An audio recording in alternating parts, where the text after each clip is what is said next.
निर्वाचन क्षेत्र संख्या 155 कहलगांव, माननीय सदस्य श्री शुभानंद मुकेश।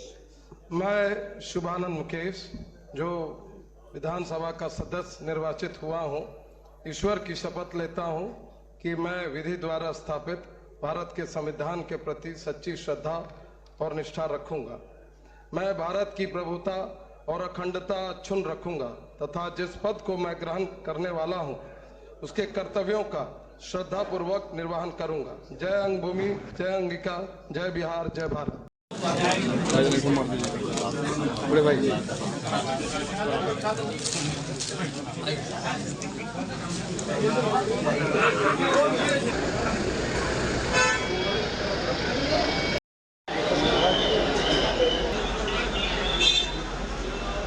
संतोष को फोन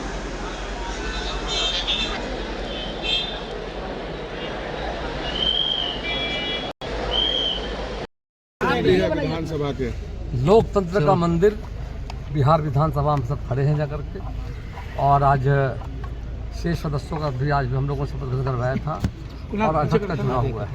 और एक बड़ी जिम्मेदारी मुझे मिली है जाकर के, निश्चित तौर पर सत्ता विपक्ष सबका सम्मान आदर करते हुए सबको विश्वास में लेकर के बिहार विधानसभा प्रक्रिया तथा कार्य संचालन नियमावली के तहत विधानसभा का संचालन किया जाए। नीतीश जी और तेजस्वी जी साथ मिलकर आपको कुर्सी पर बैठाए, बड़ा ये परंपरा रही है, खुशहाल बड़ा पर्व। ये अपनी परंपरा रही राज्य की जाकर के, हमारी संस्कृति है जाकर के, लोकतंत्र है। लोकतंत्र में मतलब लोकतंत्र के दो पहिए हैं, सत्ता प्रतिपक्ष जाकर के, अब सब सहमति से लोगों ने चुना है। अब सबों को प्रति आभार। लेकिन नेता प्रतिपक्ष ने विशेष आग्रह किया है आपसे। बिल्कुल सबका ख्याल रखा जाएगा, सभी माननीय सदस्यों का हम ख्याल रखेंगे। सबको जनता ने चुनकर भेजा है अपनी बातों को रखने के लिए। यहाँ पर निश्चित तौर पर सबों का आदर सम्मान करते हुए उनको मौका दिया। विपक्ष का ज़्यादा कम न बेशी होगा सबका निश्चित तौर। कोई चुनौतियाँ नहीं है, मैं नया नहीं हूँ, पहले भी आसन में बैठने का मौका मिला है जाकर के। 35 वर्षों से आप सबों के सहयोग से, जनता के आशीर्वाद से लगातार 9वीं बार चुनकर आया हूँ। मुझे सारी बातों की जानकारी है और आप सबों का सहयोग मिलेगा। सभी हमारे सत्ता प्रतिपक्ष के सभी दलों के सहयोग से मतलब निश्चित तौर पर आने वाले समय में बिहार विधानसभा का संचालन। प्रकट यात्रा भी निकाला था, किस तरह से आभार करेंगे? तो अब भागलपुर की अपने मतदाता परिवार का वहाँ पे एक सिंबॉलिक आभार यात्रा है, लेकिन उनका आभार जो है उनके सपनों का भागलपुर बनाकर ही आभार प्रकट किया जा सकता है। उन्होंने जिस काम के लिए हमको चुना वो काम करके ही उनका आभार प्रकट किया जा सकता है। तो उन्होंने केंद्र में डबल इंजन की सरकार है, उस आकांक्षा की पूर्ति करके ही हम उनका आभार। केंद्र में डबल इंजन सरकार है, बिहार में भी डबल, और भागलपुर सिल्क उद्योग बहुत विश्व विख्यात रहा है। भागलपुर का उद्योग उसको कैसे उसको पुनर्जीवित किया जाए। सिल्क उद्योग पर भारत सरकार ने भी बहुत सारा काम भागलपुर के लिए, वहाँ के प्राचीन विक्रम विश्वविद्यालय बुनकर भाइयों के लिए देने का काम किया है।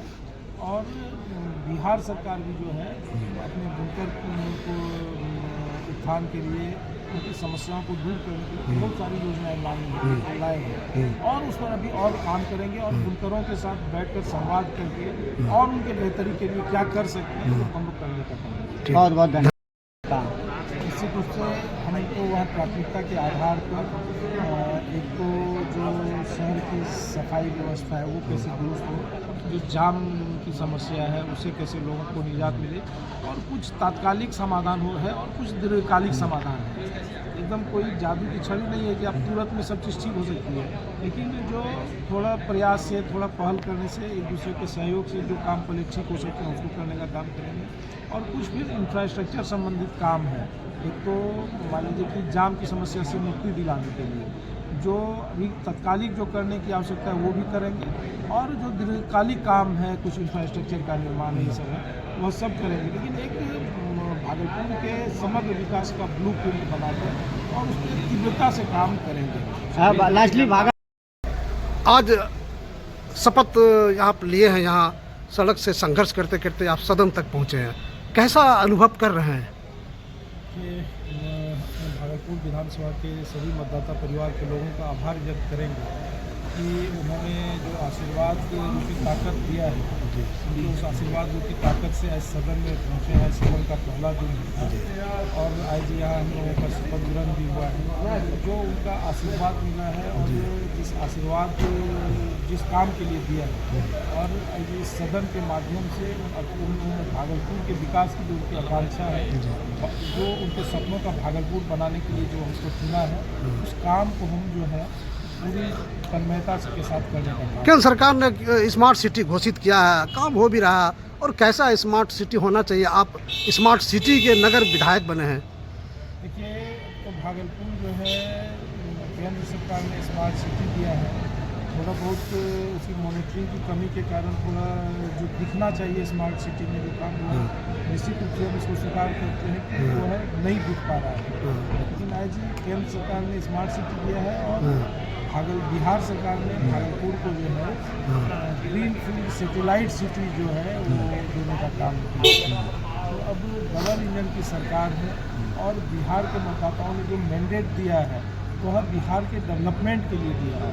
तो बिहार के विकास की गति और रफ्तार पकड़ चुकी है और जो मैंडेट जिस काम के लिए दिया है वह जो पहली कैबिनेट की बैठक थी, वह पहली कैबिनेट की बैठक जो है विकास बिहार के विकास में एक मील का पत्थर साबित हुआ है। और भैया सबसे हमारे चैनल की तरफ से आपको बधाई। आप शपथ ग्रहण किया, पुनः आप विधायक हो गए कहलगांव से।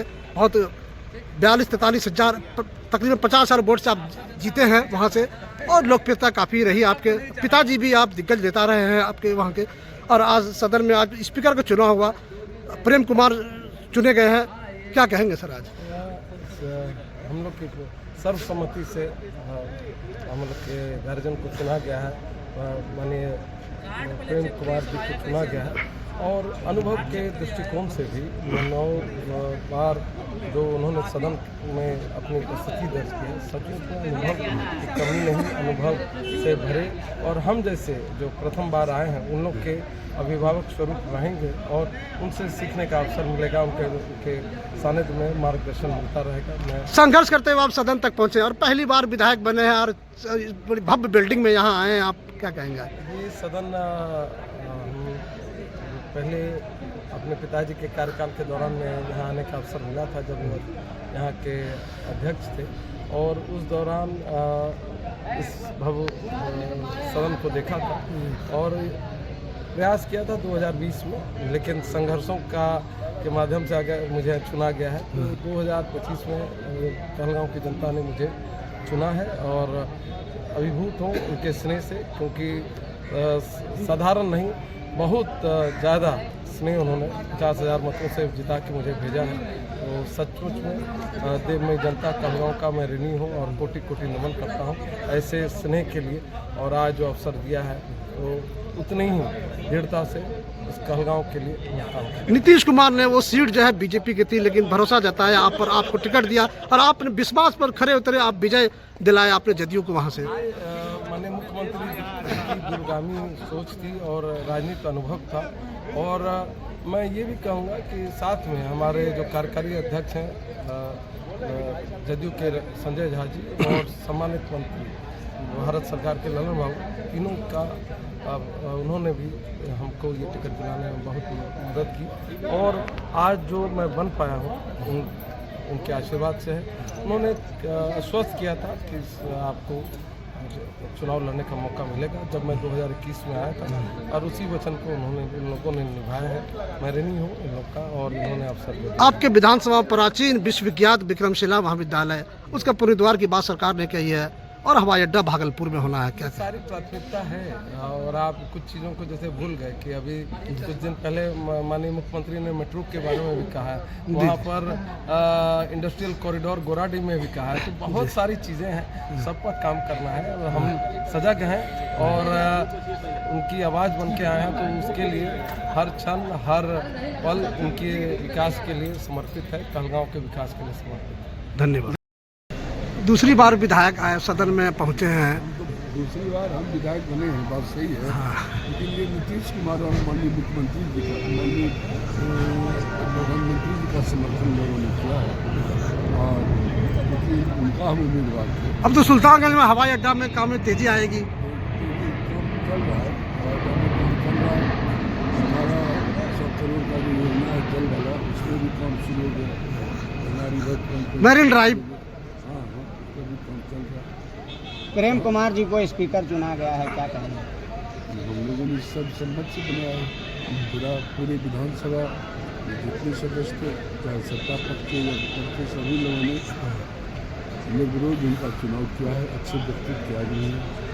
सबको आशा है कि आशा ही नहीं विश्वास भी है कि विधानसभा बहुत अच्छे ढंग से चला। सर, भागलपुर कमिश्नरी है, बांका भागलपुर मिला के 12 विधानसभा चुने गए हैं और मंत्रिमंडल में जगह मिलना चाहिए, क्या कहेगा? जनता की मांग है। ये तो भाई मुख्यमंत्री का विशेषाधिकार पड़ता है, जनता की मांग है, बात सही है, लेकिन ये मुख्यमंत्री का विशेषाधिकार है और हम लोग एक अनुशासित पार्टी के अनुशासित सिपाही हैं। आप प्रोफेसर हैं, एजुकेशन में क्या कहना चाहेंगे सर आप? एजुकेशन पर हम लोग अपने क्षेत्र में पता है इन लोगों को, हमारे क्षेत्र में एक कॉलेज है, मलरका कॉलेज सुल्तानगंज जी, जिसमें आर्ट्स और साइंस में ऑनर्स स्तर पर पढ़ाई होती थी। अगले सत्र में हमने वहाँ पर कॉमर्स में ऑनर्स स्तर तक की पढ़ाई करी। हमारा ये सरकार का ही मैनिफेस्टो है कि जिस प्रखंड में कॉलेज नहीं है, सब कॉलेज में तहसील कॉलेज खोला जाए और ये बहुत अच्छी बात है। इस पर सरकार ने पहल शुरू कर दिया है और हमको लगता है बहुत जल्द हर प्रखंड में जहाँ पर कॉलेज नहीं है वहाँ पर सरकार कॉलेज खोली जाएगी। आप परिचय तारुफ कराइए, किस विधानसभा से विधायक बने, कहाँ के हैं? मेरा नाम हुआ मोहम्मद मुर्शीद आलम, चौकीहाट विधानसभा क्षेत्र संख्या 50। और आज शपथ लिया है विधायक बनने के बाद, आज पहली कैसा बार महसूस करते हैं? मैं आज पहली बार विधायक के रूप में शपथ लिया हूँ। वैसे तो शपथ बहुत बार लिया हूँ, पहले 5 बार का मैं मुखिया था लगातार, अभी रिजाइन करके आया हूँ। तो हमेशा यानी संघर्ष करते हुए आप गांव से लेकर के सदन तक पहुंचे हैं।